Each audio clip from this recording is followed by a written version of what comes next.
Hi అండి అందరికీ. ఈరోజు రెసిపీ వచ్చేసి చిక్కుడుగాయ ఫ్రై చేస్తున్నానండి నేను. ఇది చాలా చాలా టేస్టీగా చాలా బాగుంటుంది. చిన్నపిల్లలకి పెద్దవాళ్ళకి అందరికీ ఇష్టంగా తినే కూర అండి.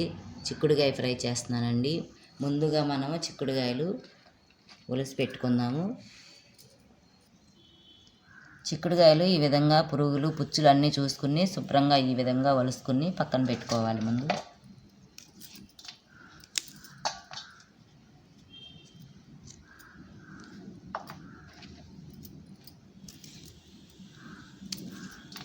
చిక్కుడుగాయలని ఈ విధంగా ఒలిచేసుకుని శుభ్రంగా ఒక 5-6 సార్లు కడిగేసి దీనిలో కొంచెం ఉప్పు వేసుకుని కళ్ళుప్పు కొద్దిగా వాటర్ పోసుకుని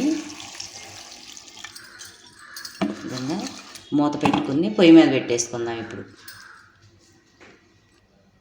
మూత పెట్టుకుని పొయ్యి మీద పెట్టేసి ఉడకపెట్టాలండి చిక్కుడుగాయలు. ఇప్పుడు చిక్కుడుగాయలు నీరంతా ఎగిరిపోయి ఈ విధంగా ఉడికిపోయినాయండి. ఇప్పుడు దీన్ని పక్కన పెట్టేసేద్దాం. ఇప్పుడు తీసేసి ఈ విధంగా మొత్తం నీరంతా ఎగిరిపోయి చక్కగా ఉడికిపోయినాయి. ఇప్పుడు ఫ్రై చేసుకోవడానికి బాండీ పెట్టుకుందాం. మనం ఆయిల్ పోసుకుందాము.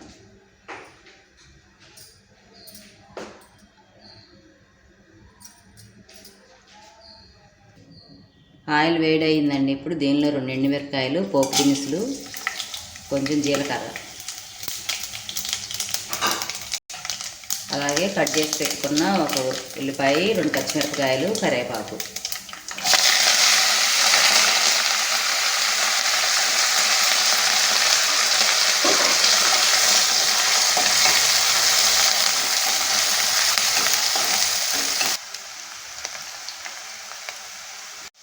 ఉల్లిపాయలు ఈ విధంగా వేగిన తర్వాత ఇప్పుడు మనం దీనిలో చిక్కుడుకాయ ముక్కలు వేసేసుకుందాము.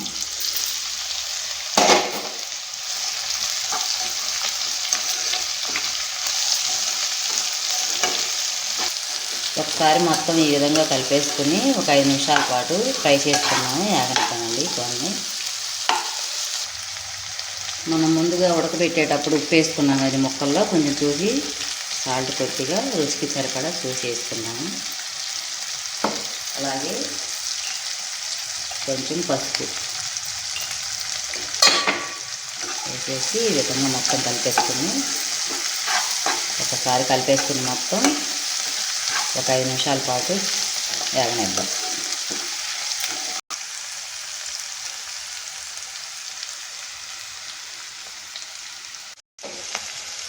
చూసారు కదండి, ఈ విధంగా వేగిపోయింది. చిక్కుడుకాయ ఫ్రై అయిపోయింది.